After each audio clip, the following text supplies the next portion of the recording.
ஆறுமுகம் அருளிடும் அனுதினமும் ஏறுமுகம். உலகெங்கும் உள்ள தமிழ் நெஞ்சங்களுக்கும் ஆன்மீக சொந்தங்கள் அனைவருக்கும் தமிழ் புத்தாண்டு நல்வாழ்த்துக்கள் மற்றும் அன்பான வணக்கங்கள். நான் உங்கள் ஜோதிடர் கண்ணன் சின்னராஜ். இந்த பதிவில் நம்ம பார்க்கக்கூடியதுங்க தமிழ் புது வருட புத்தாண்டு ராசி பலன். விருச்சிக ராசி விருச்சிக லக்ன அன்பர்களுக்கு எப்பேற்பட்ட பலன் கிடைக்கப் போகுது அப்படிங்கிறத பற்றி இந்த பதிவில் நம்ம பார்க்க போகிறோங்க. அதே போல் பூர்வீக சொத்து விவகாரங்களில் சாதகமான தீர்ப்பு கிடைக்க வாய்ப்புள்ளது. அதே சமயம் விடாமுயற்சியால் வெற்றிகளை அள்ளி குவிக்கும் ஒரு வருடமாகத்தான் இந்த வருடம் விருச்சிக ராசி விருச்சிக லக்ன அன்பர்களாகிய உங்களுக்கு அமைஞ்சிருக்குதுங்க இந்த வருடம். சரிங்களா?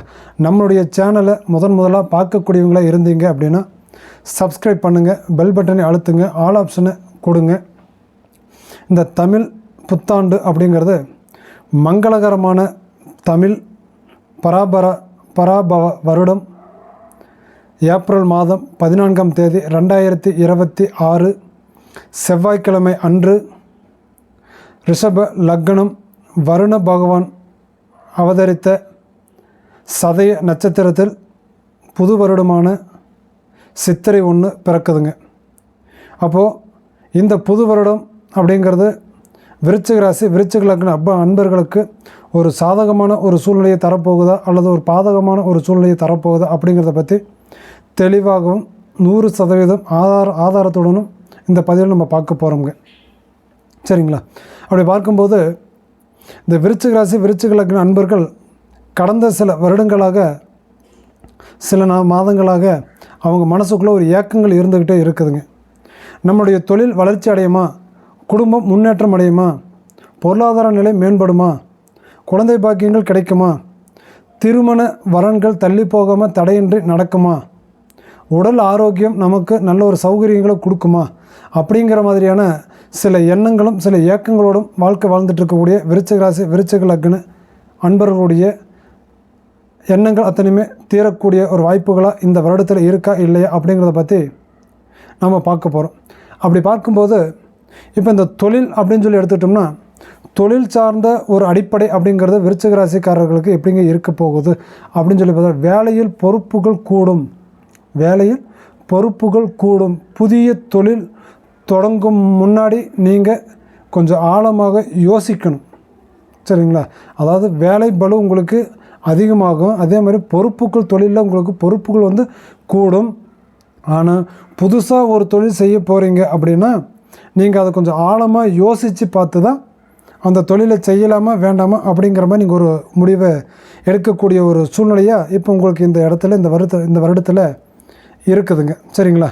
அப்போது அதே போல் உத்தியோகம் அப்படின்னு சொல்லி எடுத்துட்டோம்னா இந்த உத்தியோகத்தில் இருக்கக்கூடியவங்க அரசாங்க உத்தியோகம் செய்யக்கூடியவங்களாக இருந்துட்டாலும் தனியார் துறையில் உத்தியோகம் பார்க்கக்கூடியவங்களாக இருந்துட்டாலும் அவங்களுக்கு எப்படிங்க இருக்க போகுது அப்படின்னு சொல்லி பார்த்திங்கன்னா கடின உழைப்பிற்கு உண்டான அங்கீகாரம் உங்களுக்கு கிடைக்கும். கடின உழைப்பை நீங்கள் உழைக்கணும். அந்த உழைப்புக்குண்டான அங்கீகாரம் உங்களுக்கு கட்டாயமாக கிடைக்கும். வீண் போகாதுங்க. உங்கள் உழைப்புக்கு உண்டான ஊதியம் அப்படிங்கிறது அங்கீகாரம் அப்படிங்கிறது கட்டாயமாக உங்களுக்கு கிடைக்கும். அதில் எந்த மாற்று கருத்துமே கிடையாது.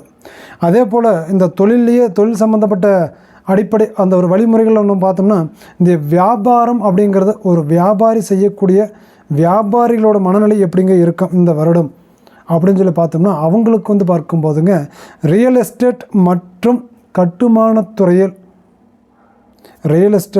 அது போக கட்டுமானத்துறையில் சிவில் இன்ஜினியர்கள் அப்படின்னு பார்த்தோம்னா இந்த தொழில் செய்யக்கூடியவங்களுக்கு சுமாராக அவங்களுக்கு பார்க்க நல்ல ஒரு வருமானங்கள் கண்டிப்பாக கிடைக்கிறதுக்கான வாய்ப்புகள் இருக்குதுங்க.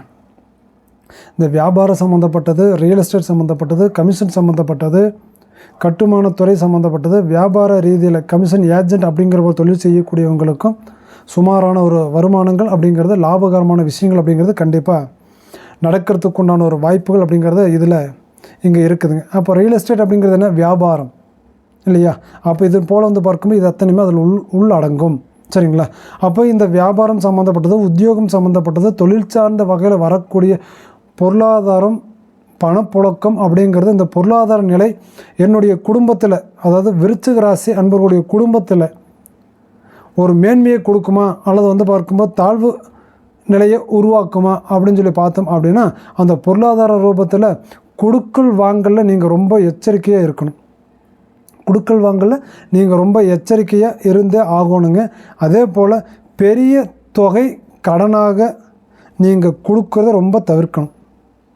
பெரிய தொகையை கடனாக கொடுக்கக்கூடியதை நீங்கள் ரொம்ப தவிர்க்கணும். அப்போது நீங்கள் கடன் கொடுக்கறதையே தவிர்த்துக்கிட்டால் உங்களுக்கு ரொம்ப நல்லது. சரிங்களா? அப்போ பொருளாதாரத்தில் உங்களுக்கு பெரிய ஒரு இழப்புகள் அப்படின்னு சொல்லக்கூடிய அளவுக்கு ஒன்றுமே இல்லை. கொடுக்கல் வாங்கல நீங்கள் எச்சரிக்கையாக இருந்துட்டு உங்கள் பணத்தை நீங்கள் பாதுகாப்பு படுத்திக்கிட்டிங்கன்னா போதும். அதே போல் நீங்கள் அடுத்தவங்ககிட்ட வாங்கினதுக்கு உண்டான அமைப்பை நீங்கள் முறையாக நீங்கள் பயன்படுத்திட்டு வந்தீங்கன்னா உங்களுக்கு பொருளாதாரத்தில் எந்த ஒரு பின்னடைவுமே உங்களுக்கு இருக்காதுங்க. சரிங்களா? அப்போ அந்த பொருளாதார சூழ்நிலைக்கு இந்த மாதிரியான ஒரு பிரச்சனைகள், இதில் கொடுக்கல் வாங்கல் ஒரு பிரச்சனை இருக்கும். பெரிய தொகை கொடுக்கக்கூடாது அப்படிங்கும்போது இது ஏதாவது குடும்பத்தில் பாதிக்குமா, குடும்ப உறவு முறைகள் ஏதாவது பாதிக்குமா, அல்லது அதில் ஏதாவது பாதிப்புகள் ஏற்படுத்துமா அப்படின்னு சொல்லி பார்த்தோம் அப்படின்னா, அந்த குடும்பம் சம்மந்தப்பட்ட ஒரு வகையில் பார்த்திங்கன்னா பிள்ளைகளால் உங்களுக்கு மகிழ்ச்சிகள் உண்டாகும். சரிங்களா? பூர்வீக சொத்து பிரச்சனைகள் உங்களுக்கு சாதகமான தீர்ப்புகள் நடக்கும். அப்போ பொருளாதாரத்தினால் உங்கள் குடும்பத்துக்கு எந்த பாதிப்பும் கிடையாது. சரிங்களா? அப்போது உங்களோட பிள்ளைகளால் உங்களுக்கு மகிழ்ச்சிகள் கிடைக்கும். உங்களுடைய பூர்வீக சொத்து பிரச்சனைகளில் உங்களுக்கு சாதகமான தீர்ப்புகள் கிடைக்கிறதுக்குண்டான வாய்ப்புகள் இதில் ரொம்ப அதிகமாக இருக்குது. அப்போ குடும்ப சம்மந்தப்பட்ட விஷயத்தில் பார்க்கும்போது கணவன் மனைவியோ அல்லது பிள்ளைகள், தகப்பன், அப்பா, அம்மா அப்படிங்கிறதுனாலையோ அவங்களுக்குள்ள பிரச்சனைகள் இருக்குமா, அல்லது அந்த பொருளாதாரம் இங்கே நம்மளை ஏதாவது கெடுக்குமா அப்படின்னு சொல்லி பார்த்தோம்னா அந்த மாதிரியான பிரச்சனைகள்லாம் எதுவுமே உங்களுக்கு கிடையாது. சரிங்களா? அப்போ குடும்பம் அப்படி இருக்குது. அடுத்தபடியாக பார்த்துக்கிட்டோம் அப்படின்னா, இந்த விருச்சிக ராசி அன்பர்களுக்கு திருமண யோக பலன்கள் அப்படிங்கிறது எப்படிங்க இருக்கும் அப்படிங்கிற ஒரு எதிர்பார்ப்புகள் ரொம்ப இருக்கும் இல்லையா? அப்போ அந்த திருமணம் அப்படிங்கிறது பார்க்கும்போது உங்களுக்கு எப்படி இருக்குதுன்னா, விருச்சிக ராசிக்காரர்களுக்கு சற்று தடுமாற்றத்தோடைய தான் நீங்கள் இருக்கிறீங்க. சரிங்களா? அப்போ சற்று தடுமாற்றம் ஏன் அப்படின்னு சொல்லி பார்த்தீங்கன்னா, சனி அந்த 3ஆம் இடத்தை உங்களுடைய கலஸ்தரஸ்தானமான ரிஷபராசியை பார்வை பார்த்துட்டு, அப்போ பார்வை பார்க்கும்போது என்னென்னா நடக்கிற மாதிரி வரும், ஆனால் அது நடக்காது. கொடுக்குற மாதிரி வரும், ஆனால் கொடுக்க மாட்டாங்க அப்படிங்கிற மாதிரி தான் இருக்கும். சரிங்களா? வரும் ஆனால் வராது அப்படின்னு சொல்கிற மாதிரி தான் இது இருக்கும். அதில் கொஞ்சம் தடுமாறும். ஆனால் உங்களுடைய முழுமையான ஒரு முயற்சி அப்படிங்கிறது நீங்கள் எடுத்தால் கண்டிப்பாக உங்களுக்கு திருமண பாக்கியத்தில் பிரச்சனை இருக்காது. நீங்கள் செய்யலாம்.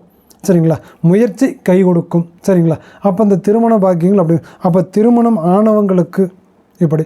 அதே போல் அதில் குழந்தை பாக்கியம், திருமணம் ஆனவங்களுக்கு குழந்தை பாக்கியம் அப்படிங்கிறது எப்படி இருக்கும் அப்படின்னு சொல்லி பார்த்தோம்னா, அப்போது இந்த விருச்சிக ராசி அன்பர்களுக்கும் குழந்தை பாக்கியத்திலும் சின்ன சின்ன பிரச்சனைகள் இருந்துக்கிட்டே தான் இருக்குது.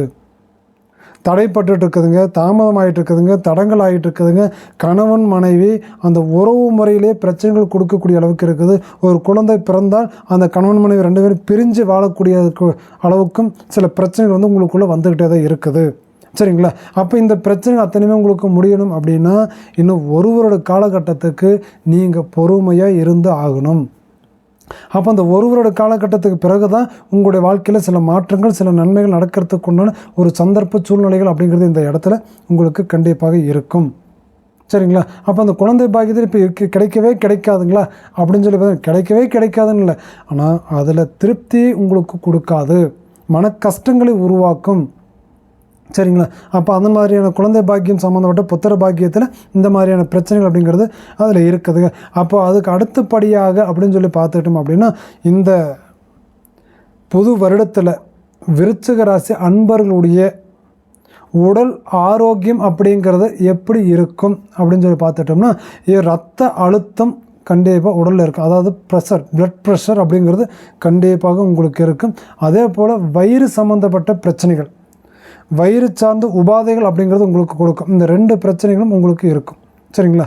அப்போ இந்த 2 பிரச்சனைகளும் உங்களோட உடல் ஆரோக்கியத்தை கெடுக்கக்கூடிய அளவில் இருக்கும். அப்போ அதை கரெக்டான ஒரு வகையில் பார்க்கும்போது நீங்கள் சரியான அதுக்குண்டான என்ன ஒரு ட்ரீட்மெண்ட் அப்படிங்கிறத பார்த்து நீங்கள் அதை சரி பண்ணிக்கோங்க. சரிங்களா?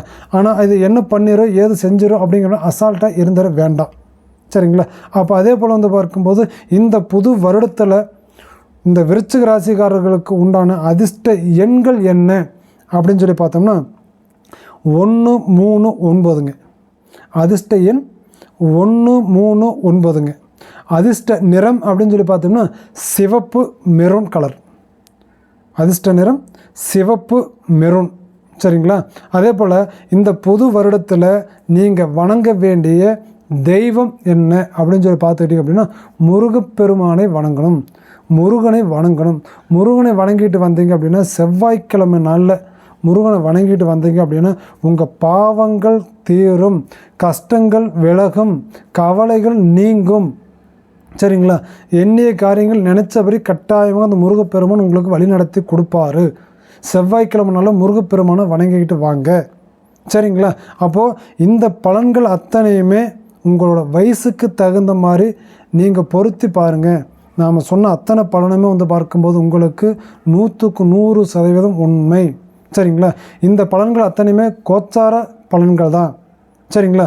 மேலும் நீங்கள் இன்னும் விவரமாக இந்த பலன்கள் அத்தனையும் உங்களுக்கு பொருந்துமா பொருந்தாதா அப்படிங்கிற வகையில் நீங்கள் தெரிஞ்சுக்கணும்னு சொல்லி நினச்சிங்கன்னா உங்களுடைய ஜாதகத்தை உங்களுக்கு பிடிச்ச ஜோதிடர்கிட்ட கொடுத்து பாருங்கள். கட்டாயமாக அதில் நீங்கள் தெரிஞ்சுக்கலாம். சரிங்களா? இந்த பதிவு உங்களுக்கு பிடிச்சிருந்தா லைக் பண்ணுங்கள், ஷேர் பண்ணுங்கள், கமெண்டில் சொல்லுங்கள். மீண்டும் உங்களை அடுத்த பதிவில் சந்திக்கும் வரை உங்களிடமிருந்து விடைபெறுவது உங்கள் ஜோதிடர் கண்ணன் சினராஜ். நன்றி, வணக்கம்.